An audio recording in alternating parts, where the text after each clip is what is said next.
Well, I've done it again. We've got another soy wax. This is a soy blend wax to test out today. I'm super excited. This is one of the new ones from Northwood Candle Supply, and it is their coconut apricot soy blend, and it's called NW58. Let's get into it. I'm gonna tell you a little bit about this wax, but before we do that, I just want to share, I am an affiliate with Northwood. If you did not know, I do have a discount code with a link down below. I will also link this wax as well.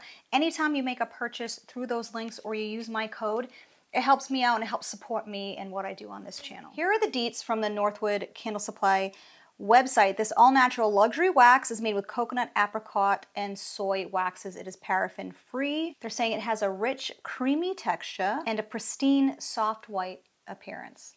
That is very exciting to me. So this is a proprietary blend of wax. They do not share the percentages, so that makes these types of blended waxes tricky because how the heck do you wick it?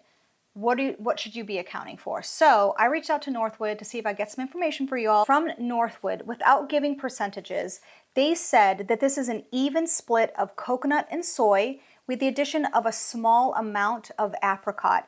It wicks closer to a soy from their testing, but they haven't made it through all of their wicks. They do carry the wicks that I use. I use CD, though I do want to try this with some premieres as well. If you want to try a tester of this, 1.75 pounds is gonna run you $8.95. Really good deal. I mean, you're getting almost 2 pounds for just under $9. Pretty nice, pretty nice. Okay, so here's what I'm gonna do. We're gonna pour a couple of testers in these jelly jars. I'm gonna do 8% as I always do. I think that's a really good starting point, and then you can go up or down from there. But before you change your fragrance load, check your wick. So we're gonna do 8% and then we're gonna test it at the 7-day mark and the 10-day mark. We're gonna let it go for a full two weeks, and then we're gonna pour a fourth wickless so we can play around with some premieres and some CDs just to see how it goes. If you haven't tried wickless testing, I have a video here, I have 2 videos that you can check out. Here's what I'm gonna say, because I'm understanding that wickless testing is very controversial depending upon your stance. I love wickless testing because it saves on supplies and raw materials, okay? At the end of the day though, once you think you've figured out your wick, you just wanna pour a regular candle. Like, don't go based off of what happened with the wickless. So if you swapped out a couple wicks till you found one that worked, pour another full candle with the wick anchored in the jar as you would. I think that gets missed a lot when people are, you know, talking down on wickless testing, but everyone's journey is different, and do what works for you. For me, I'm a fan of wickless testing, and nobody tells me what to do. I'll be back in 5 days. We're gonna test that first candle and see. Let's get into it. Let's see how it looks. Oh, it is pretty, I was gonna say, it's solid, but I can dip my finger in there. Yeah. Try that. Oh yeah, super soft. It's firm, but soft. So doing all of these tests is using a pound of wax. I think if you're on the fence and you're like, do I really need almost 2 pounds? I think the answer is yes. The melt point of this blend wax is 120 degrees, so it's like 4 to 6 degrees less than what I'm using in the other waxes that I'm testing. This says to melt to 200 degrees, add fragrance. The recommended pour temp is anywhere from 150 to 190. So we're gonna do 10-degree different increments just to see how they pour.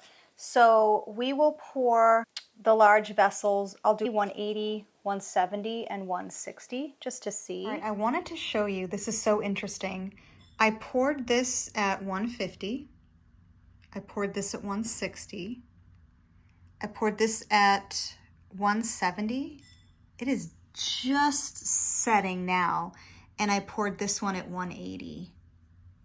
Wow. I mean, they are bigger vessels, but they are taking forever to set up. It's kind of crazy. So here's what's interesting. The hotter pour, it's quite soft. 170, soft. This one was poured at 160. Still good, has some give to it. I don't know if you can see my finger marks there. Down here. it's hard. The lighting is terrible. And then the one at 150, a little more forgiving. I can still press it, like it's still soft, but it's definitely firmer than the others. So right, I want to show you the reset. This is that 7-day cure. I poured it at 150 degrees. Look at that. That is good. That is smooth. No craters, no bumps, no lumps. That is a pretty smooth reset. All right, and here we are with the NW58.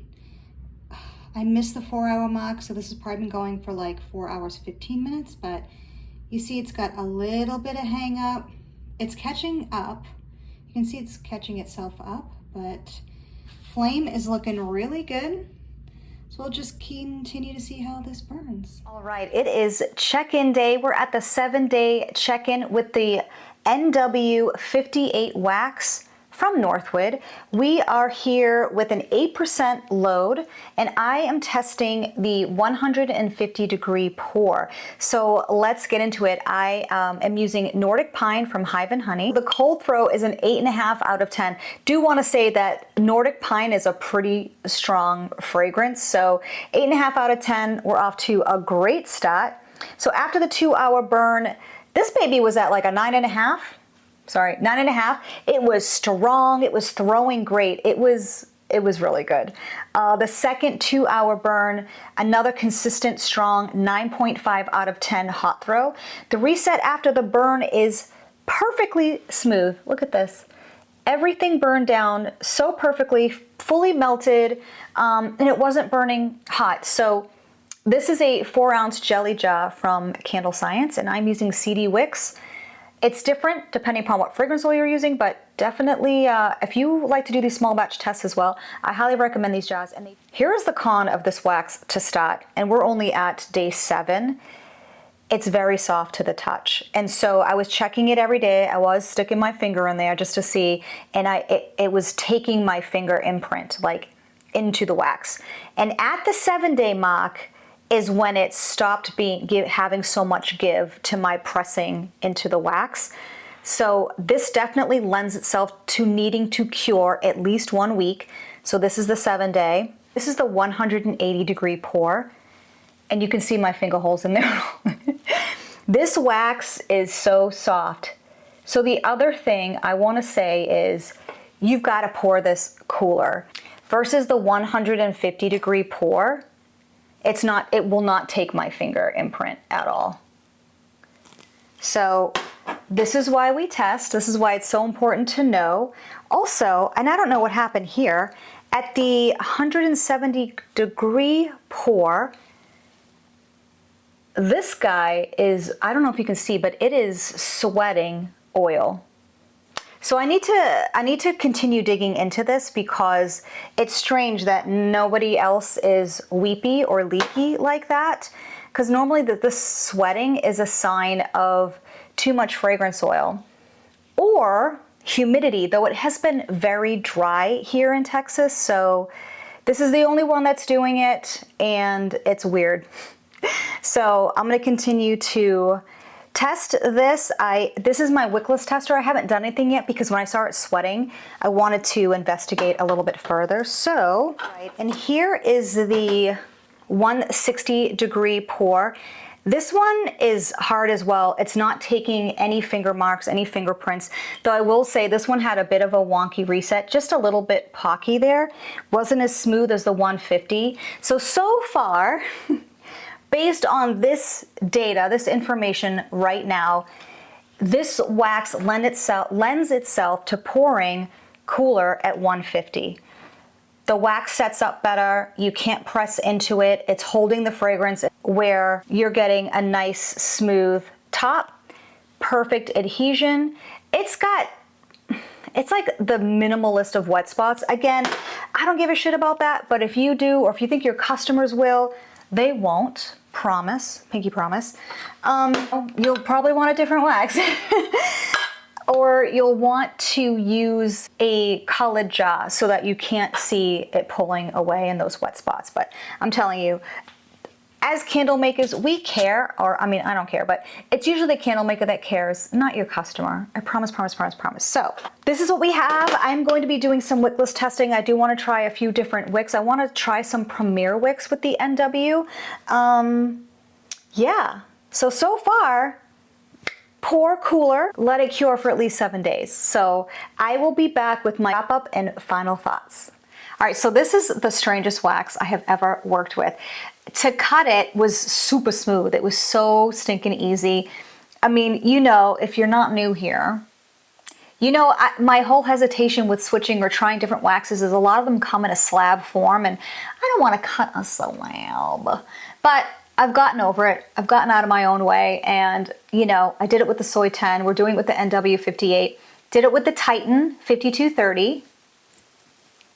So it was super easy to cut. However, it was soft as all get out, which, you know, was a little crazy to get off my fingers, off my gloves. But it melted very well. It melted like a dream. Here's what happened after it melted. It had the weirdest texture. It was kind of like oily, greasy, like it really clung to the inside of the pot. So basically, because this wax is super soft, I tried pouring in 10-degree increments. The difference between pouring at 180 and 160 was night and day. So I cured for 7 days, 10 days, and 14 days.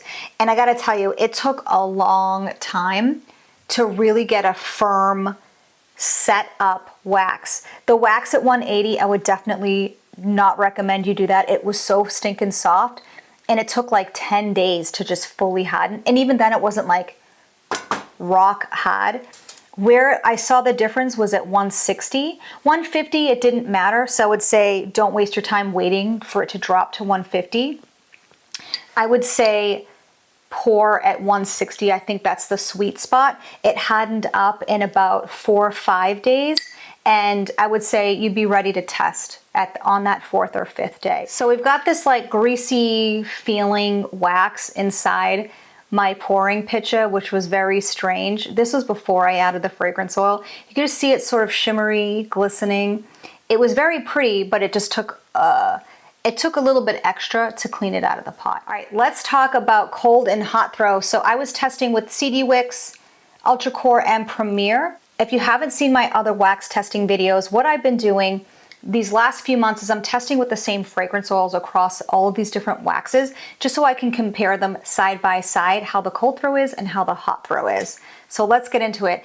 I am using Nordic Pine and Pumpkins and Patchouli from Hive and Honey. I'm also using the Rebel Rose from Black Tie Bond. You know, it has a special place in my heart. And I'm also testing Catwalk from Dupe and Silk Pajamas from Scent Memory. So I'm kind of hitting a few of my favorite places to buy oils from, and ones that I know are strong performers, and also ones that I know are a little bit lighter and softer, because I want to see how it performs. And spoiler alert with the Soy 10, anything I threw at Soy 10, it performed really well. So how does it stack up to NW58? These are 4-ounce jelly jars from Candle Science. Got my 8.5 ounce and my 11.5 ounce. Okay, let's start with Nordic Pine. We're gonna stack up the Soy 10 cold throw to the NW58 cold throw. NW58. This was an 8.5 out of 10 cold throw compared to the Soy 10, which was an 8.5 out of 10. Very strong, very strong. 8.5 is great. My baseline for something to pass and go into my product line for a candle is it has to have a cold and hot throw of at least 8. That's just my own personal bar. Yours may vary. All right, let's talk about the hot throw. The hot throw was a 9 out of 10. It's also a 9 out of 10 for the Soy 10. Wow, okay.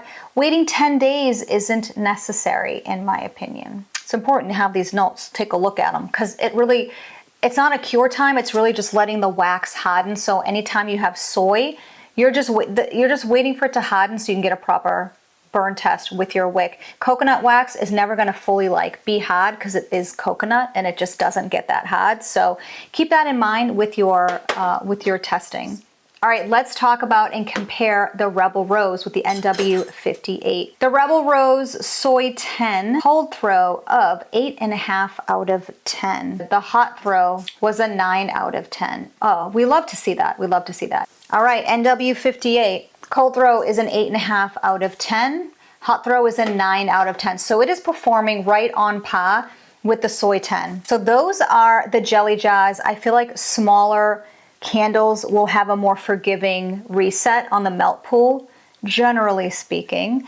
Okay, let's talk about the different jars that I tested. I tested Nordic Pine. I did a 7-day waiting period and a 14-day waiting period. The difference between 180 degrees, 170 degrees, and 160 degrees. So the one at 180 was so very soft to the touch. I could push it in with my finger. It burned perfectly. The cold throw was an 8 out of 10, and the hot throw was a 9 out of 10. The reset looked so stinking weird, but it looks like it has like a skin around the edge. It kind of reminds me of 464, like back in the day before I landed on 444.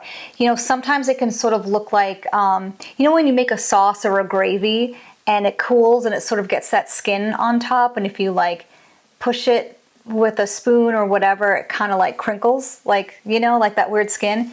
That's what it looked. That was very specific. If you know, you know.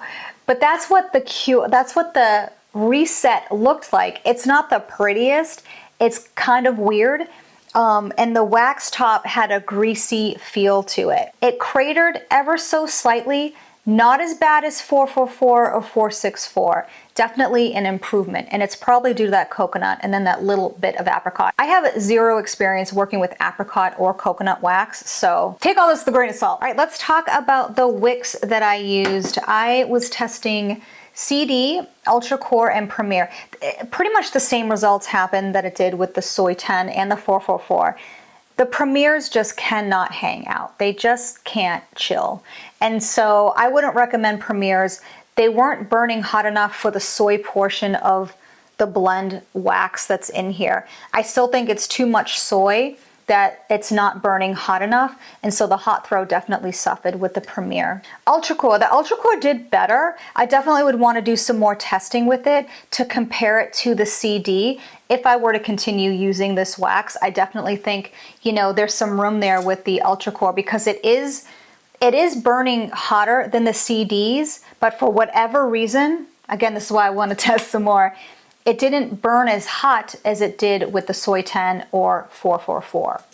Very interesting. I don't use wood wicks, so I don't have any data to share with you. Final thoughts. So the reason I have been auditioning different waxes is because as I've been scaling with my business and the more that I'm pouring candles, the downtime with 444 to wait for it to cool to like 120, 125, which is what I'm now waiting to get like the smoothest top possible, it's just not tenable. Like, how does that scale?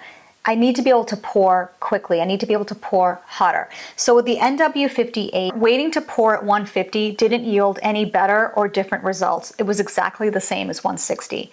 But 180, I'm seeing that you're getting a worse result because the wax was just so hot and it never fully hardened up. It was still a little bit soft where I could press my finger into it. So I would definitely say this is a special wax. You've got to really put some elbow grease in there to clean out your pot because it is a little bit greasy. It does have a weird finish at the top where it looks a little greasy. It looks a little shiny, kind of like a skin. But it's not. I mean, it's perfectly fine. This one is the 170. Yeah, it's pretty. I don't know if you can see that. It's still kind of smells good. It's still kind of slippery. Let me share with you the reset. I don't know if you can see that. Kind of hard to see, but it's a great performing wax. You just have to learn to work with it and see. Try different pouring temps. You could even try 165. But it's, you know, it's still waiting to 160. So I definitely need to consider that.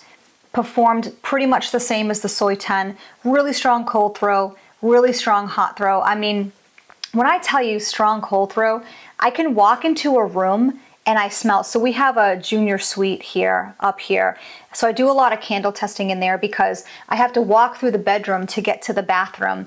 And if I can already smell the cold throw of that candle when I walk in the door, I know it's going to be good. And so just like with the Soy 10, the NW58 is doing exactly that. I'm walking in and I'm getting hit with that cold throw. If there's anything I've learned making and selling candles, it's that people like strong scented candles. They want a strong performer. You will have those folks that are like, I don't want something too strong. I want something light. If your clientele are the folks that don't like something too strong or too potent, I would say stay away from NW58 because it's a thrower. It's a banger for sure. But you definitely need to get your hands into it and see, you know, what works for you in terms of wicks, pouring temps, and your recipe. If you are interested in trying the NW58, I will put a link down below. They have 2-pound samples available. I love that companies are now offering smaller sample sizes where you don't have to commit to 11 pounds. I feel like that's just an astronomical amount of wax to be stuck with if you've used just a couple pounds and you end up hating it. I think 2 is the sweet spot for sure. And if you do love it, they offer free shipping on candle wax slabs over $99, which is probably the cheapest in the business. Most folks, most places, you have to spend a min $149 to get free shipping. So it's a lot of food for thought. Right now, they do have the NW58 on sale, but like I said, you don't want to commit to 11 pounds. You can just get the 2-pound sample. I will link it down below. And a 2-pound sample, by the way, you guys, $8.95. Also, I think the cheapest of any 2-pound options out there. Most of them are anywhere from $10 to $12.95. That 10, I think Hive and Honey offers a 1 pound for 10. So you're getting double for around the same price. If you want to check out my other reviews, Soy 10, 5230, check them out. And you guys, I appreciate you being here. Until the next one, I'll see you then. Bye.